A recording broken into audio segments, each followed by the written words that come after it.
Seja bem-vindo ao podcast MG Familiar. Um podcast sobre temas pertinentes que nos fazem refletir e frequentemente com implicações para a prática clínica. E damos as boas-vindas ao nosso anfitrião, professor Carlos Martins.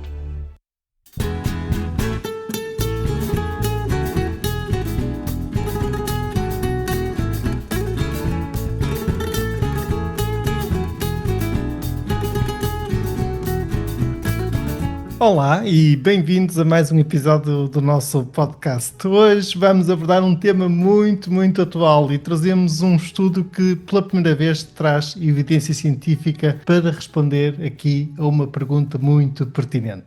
O uso de cigarros eletrónicos entre os adolescentes e jovens adultos é atualmente a forma mais comum de consumo de nicotina nesta faixa etária. Em 2023, nos Estados Unidos, cerca de 24% dos jovens entre os 18 e os 25 anos relataram uso recente e a maioria nunca tinha fumado cigarros convencionais. Por outro lado, segundo o estudo ESPAD 2024, o ESPAD é o Inquérito Europeu Escolar sobre o Consumo de Álcool e Drogas, 22% dos estudantes portugueses reportaram ter experimentado cigarros eletrónicos pelo menos uma vez na vida. Portanto, também é um problema presente na nossa realidade, nos nossos jovens. Muitos até podem querer parar, mas até agora não existiam ensaios clínicos robustos sobre terapêuticas farmacológicas para cessação do vaping nesta população.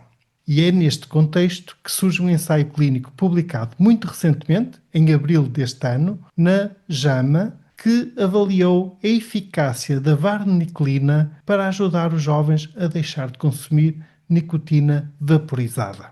O desenho de estudo, então, foi um ensaio clínico aleatorizado, controlado, com 3 ramos, ou seja, 3 grupos de alocação, realizado no estado de Massachusetts, nos Estados Unidos, entre junho de 2022 e maio de 2024. Os participantes tinham idades compreendidas entre os 16 e os 25 anos e eram consumidores de nicotina vaporizada diariamente ou quase todos os dias nos 90 dias anteriores à inclusão no estudo. Não eram fumadores regulares de tabaco e estavam motivados para reduzir ou interromper o consumo no mês seguinte. Por outro lado, apresentavam alguma dependência confirmada pelo índice ECDI superior ou igual a 4 e cotinina salivar superior a 30 nanogramas por mililitro.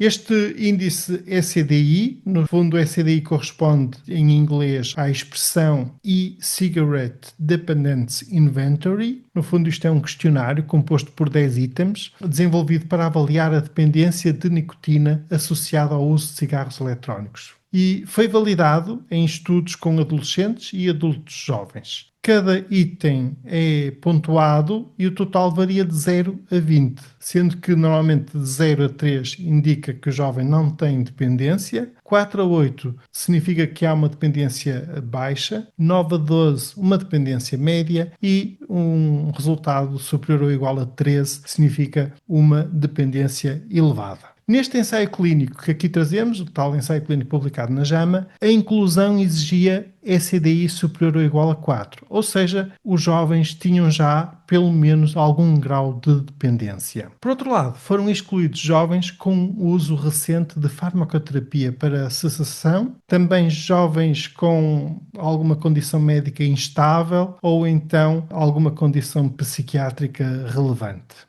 Como já referi, os participantes foram alocados a um de 3 grupos. No grupo 1, os participantes foram tratados com vareniclina durante 12 semanas, com titulação progressiva até 1 mg 2 vezes por dia e ainda 12 sessões semanais de aconselhamento cognitivo-comportamental remoto. E ainda um programa de mensagens de texto chamado programa Teasy Squitting, um programa em que os jovens recebem mensagens personalizadas no seu telemóvel com dicas práticas, reforço motivacional e estratégias para lidar com cravings. No grupo 2, em vez da vareniclina, os participantes receberam apenas placebo e de resto mantiveram o aconselhamento cognitivo-comportamental, idêntico ao grupo 1, e também as tais mensagens do programa This is Quitting. Por outro lado, no grupo 3, aí digamos que é o grupo dos cuidados habituais, mas aqui uns cuidados habituais reforçados, ou seja, este grupo recebeu apenas as tais mensagens de texto do programa This is Quitting. A aleatorização ocorreu numa proporção de 1 para 1 para 1 e foi estratificada por nível de escolaridade, ensino secundário versus pós-secundário e com ocultação da alocação. Em relação ao blinding, o estudo foi duplo cego entre vareniclina e placebo. O grupo alocado aos cuidados habituais reforçados, em que recebiam apenas as mensagens do programa This is Quitting, foi single-blinded. O estudo incluiu um total de 261 jovens, em que 88 foram então alocados ao grupo da vareniclina, 87 ao grupo placebo e 86 ao grupo dos cuidados habituais. Este tamanho amostral foi calculado e obtido com poder estatístico suficiente para detectar uma diferença relevante no marcador primário. E o marcador primário, o outcome primário, então foi a abstinência contínua de vaping, confirmada bioquimicamente, através de uma cotinina inferior ou igual a 30 nanogramas por mililitro, durante as últimas 4 semanas de tratamento, entre as semanas 9 e a semana 12. Além deste marcador primário, os marcadores secundários incluíram a abstinência contínua entre as semanas 9 e 24 e também a abstinência pontual aos 3 meses, o craving, sintomas de abstinência e distress psicológico. A análise estatística foi feita por intenção de tratar e então vamos ao essencial dos resultados. Em relação ao marcador primário, no grupo da vareniclina, a abstinência nas semanas 9 a 12 foi de 51%. No grupo placebo foi de 14%. E no grupo dos cuidados habituais, 6%. Isto significa um odds ratio ajustado vareniclina versus placebo de 6,5, uma diferença estatisticamente significativa, com um P inferior a 0,001. E isto corresponde ao número necessário para tratar aproximado de 2,7. Por outras palavras, podemos dizer que é necessário tratar cerca de 3 jovens com vareniclina, associada ao tal aconselhamento cognitivo-comportamental, para que consiga ter uma abstinência adicional comparado com o uso do placebo. Em relação ao marcador da abstinência mantida entre as semanas 9 e 24, aí a abstinência no grupo da vareniclina foi 28%, no grupo placebo 7%, e aqui também se verifica uma diferença estatisticamente significativa, com um número necessário para tratar de 4,8.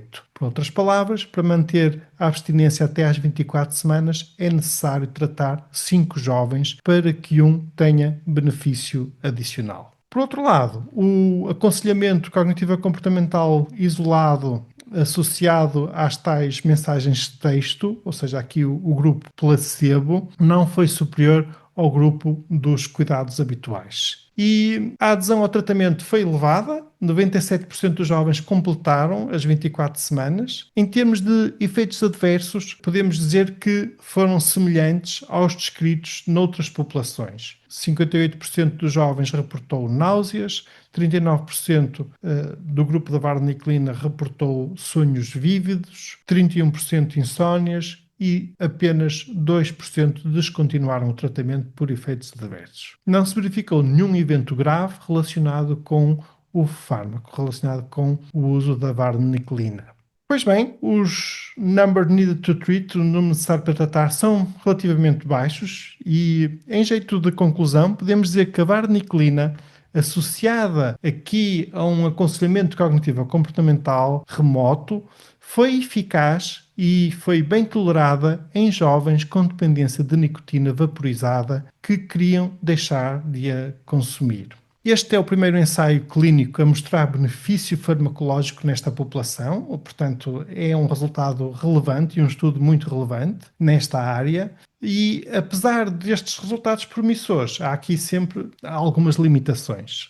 Realmente a amostra não incluiu jovens que fumam tabaco regularmente e, por outro lado, seria bom obter no futuro resultados de ensaios clínicos adicionais realizados também em diferentes contextos culturais. Isso poderá ajudar a reforçar as conclusões aqui obtidas. Em jeito de mensagem-chave para a nossa prática clínica, pois bem, quando um jovem nos pedir ajuda para parar de vapear, de consumir nicotina vaporizada, realmente a vareniclina pode ser uma opção a considerar. Idealmente, se possível, com acompanhamento simultâneo do ponto de vista de aconselhamento cognitivo-comportamental, isso poderá ser um reforço positivo neste caminho que o nosso jovem queira percorrer.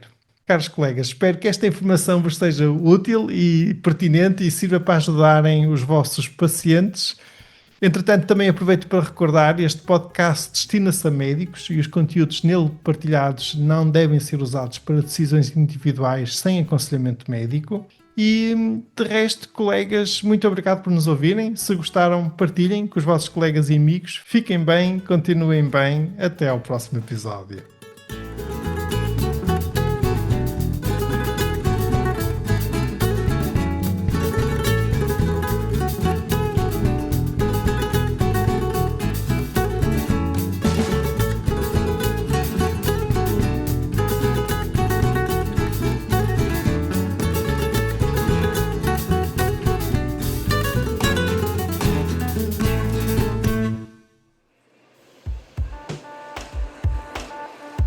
E terminamos assim esta edição do podcast MG Familiar.